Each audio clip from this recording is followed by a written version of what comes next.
আমাদের রোজার স্পেশাল সালাদ, স্পেশাল কি আমাদের সালাদ না হলে হয় না।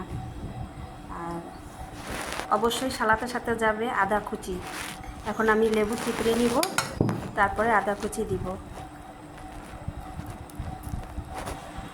লেবু চিপড়ে নিলাম, এখন মিক্স করে নিব হালকা লবণ দিয়ে। আর সালাদ না হলে কি আর জমে ইফতারিতে? যে কোনো সালাদ জরুরি। কার কার সালাদ পছন্দ? আর অবশ্যই অবশ্যই সালাদ খাবেন, বেশি বেশি করে সালাদ খাবেন। ভাজা পোড়া যেহেতু আমরা খাবো, হ্যাঁ, আলুর চাপ পেঁয়াজু এগুলো দিয়ে সব দিয়ে মাখিয়ে হ্যাঁ খাবো। আমি শুকনা খাইতে পছন্দ করি, আমি মাখিয়ে খাই না তেমন মাখা করে। তো ভাজা পোড়ার সাথে অবশ্যই সালাদ বেশি বেশি যাবে, তাহলে কি হবে, সেটা অ্যাডজাস্ট হয়ে যাবে। নাহলে তেলের জিনিস খাই সারাদিন রোজা রাখার পর, তো সেটা কি হয়, সালাদ খেলে শরীর ঠান্ডা হয়, পেট ঠান্ডা হয়।